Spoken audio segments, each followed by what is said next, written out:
कितनी मोटी हो गई है, दामाद जी को देख कितने फिट हैं, ग्लैमर फील्ड में है, ध्यान कर। ऐसा लगता था जैसे मैंने जानबूझ के मोटापा बढ़ाया ताकि मैं इनको दुख दे सकूं। बचपन से ही आईने के साथ मेरा रिश्ता कुछ अच्छा नहीं था। आईने से जो सूरत मुझे देखती थी वो बहुत अजीब थी। दरअसल शक्ल सूरत में मैं अपनी मम्मी पर चली गई थी। मेरे पेरेंट्स की लव मैरिज हुई थी और बहुत लोगों की समझ में ये बात नहीं आती थी कि मेरे पापा जैसा खूबसूरत आदमी मेरी माँ में क्या देखता था। मेरी माँ लोगों के मज़े लेती थी रिएक्शंस के, उन्हें कोई इन्फीरियॉरिटी कॉम्प्लेक्स नहीं था। उनका पति उन्हें प्यार करता था, उन पर जान छिड़कता था, पर इसीलिए वो बहुत आराम से मेरे लिए भी कह देती थी, मेरी बेटी ना बिल्कुल मेरे ऊपर गई है, इसके होठ काले हैं, नाक चपटी है, पर दिमाग अपने पापा के ऊपर गया है। अब ये बातें वो मुझे नीचा गिराने के लिए हरगिज़ नहीं बोलती थी। वो स्पष्टवादी थी और सच को सच की तरह बोलती थी। लेकिन जब वो ये बोलती थी कि ये बिल्कुल पन्ना जी यानी मेरे पापा पर गई है, उनके जैसी इंटेलिजेंट है, तो मुझे बहुत अच्छा लगता था। मेरे आसपास के ज़्यादातर बच्चे फर्स्ट नहीं आते थे, गाना नहीं गा सकते थे, मैं सुंदर नहीं थी, हिसाब बराबर। 10 साल की उम्र में मुझे गोरेपन की इच्छा हो गई कि मेरा चेहरा भी गोरा हो। अब उन दिनों ब्यूटी पार्लर्स तो होते नहीं थे और गोरेपन की क्रीम्स के एड्स भी हमने नहीं देखे थे, तो मैंने दिमाग लगाया। मैंने देखा टेल्कम पाउडर लगाने से स्किन थोड़ी देर के लिए गोरी हो जाती है, तो उसको परमानेंट करने की सोची।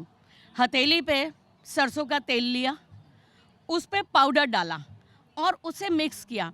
अब मिक्स करना आसान नहीं होता था क्योंकि मिक्स करते ही पाउडर उड़ जाता था, पर मैं भी लगी रहती थी और उसको मिक्स करके पेस्ट बना के चेहरे पर लगा लेती थी। एक दिन मेरे पापा की एक दोस्त हमारे घर आई और मुझे बोली, बड़ी प्यारी लग रही हो। उनके जाने के बाद पापा ने बोला, आज तो तुम्हारी बड़ी तारीफ़ हुई। तो मैंने शर्माते हुए सच्चाई बता दी, आजकल सरसों का तेल और पाउडर जो लगा रही हूँ। पापा बहुत खुश हुए, बहुत हंसे। बचपन में मैं बिल्कुल पतली थी। 13-14 साल का होने पर मेरा वज़न बढ़ने लगा और बदसूरती कंप्लीट हो गई। हर तरफ से आवाज़ें आने लगी, क्या पूरे घर का खाना आजकल तुम ही खा रही हो? अरे कुछ करो, इतनी मोटी हो गई, डाइटिंग करो ना। अब जहाँ तक खाने पीने का ताल्लुक़ है, तब तक मेरे पापा की डेथ हो चुकी थी। मम्मी की दूरदर्शन की तनख्वाह में हम लोग सिर्फ दाल और चावल ही अफोर्ड कर सकते थे, वो भी बिना प्याज टमाटर के। दाल चावल पर थोड़ा सा अमचूर और लाल मिर्च डाल के चटपटा बना लेते थे। और मोटापा बढ़ाने वाले कोल्ड ड्रिंक्स, समोसे, कचौड़ियाँ, मिठाइयाँ, वो तो हमारी पहुंच से बहुत दूर थे। खैर, लाइफ आगे बढ़ती है। 16 साल की उम्र में मुझे एक बहुत ही खूबसूरत और इंटेलिजेंट सिंगर से प्यार हो गया। जब 1 साल बाद हमने शादी की, तब भी बहुत लोगों को दुख हुआ, क्या देखा चंदन ने पन्ना की काली मोटी लड़की में। शादी के बाद मेरे लिए नई नई चीज़ें सीखने के रास्ते खुल गए। मैंने कुकिंग सीखी और बहुत से खाने बनाए और सबको खिलाए। मैं हिंदी मीडियम में पढ़ती थी तो इंग्लिश सीखी और आर्ची कॉमिक्स और फिल्मी मैगज़ीन से शुरू करके फैंटेसी, फिक्शन, बायोग्राफीज, क्लासिक्स सब पढ़ा। बड़े बड़े सिंगर्स को सुना, बड़े बड़े शायरों को पढ़ा, उर्दू सीखी और गायकी और शायरी से अपना नाता गहरा किया और बाद में चल के कॉम्पोजिशंस भी की और लिरिक्स भी लिखे। मैं 10th पास हूँ।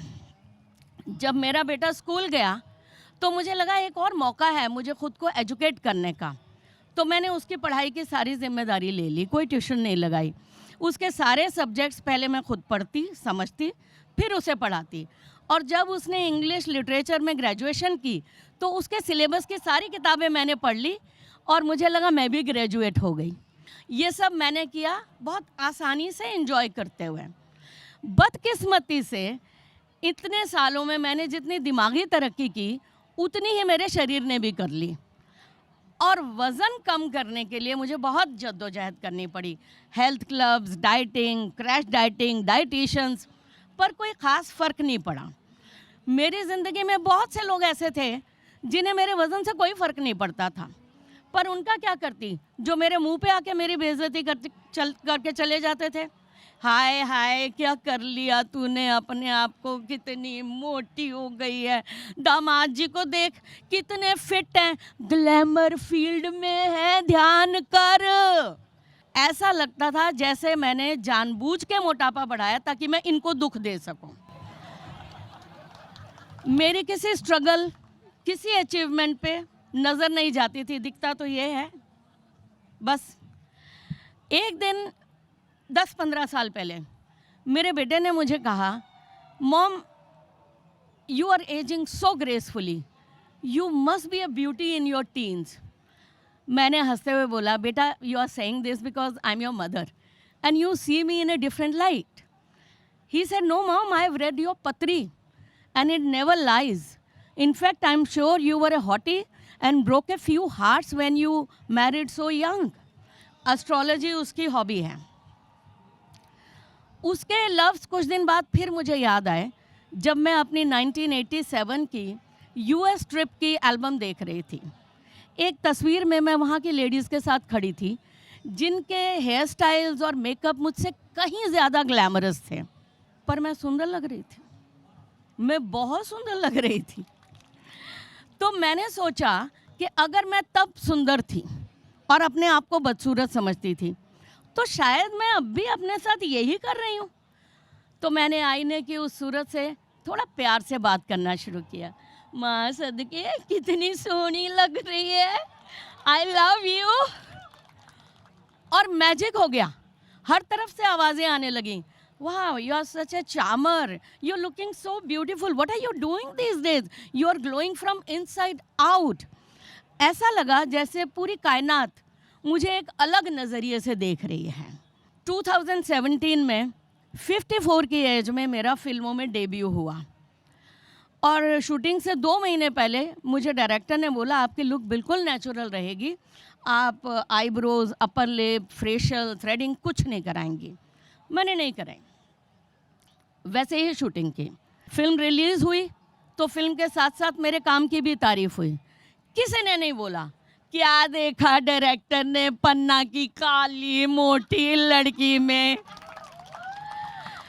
मैं खाने पीने का ध्यान रखती हूँ, you may not believe this, but मैं रखती हूँ। और मैं एक्सरसाइज भी करती हूँ, पर सिर्फ इसलिए कि मेरी सेहत ठीक रहे, बस। दीप्ति मिश्रा का शेर आप सबकी नज़र करना चाहूँगी। हम बुरे हैं अगर तो बुरे ही भले, हम बुरे हैं अगर तो बुरे ही भले, अच्छा बनने का कोई इरादा नहीं, साथ लिखा है तो साथ निभ जाएगा, अब निभाने का कोई भी वादा नहीं। शुक्रिया।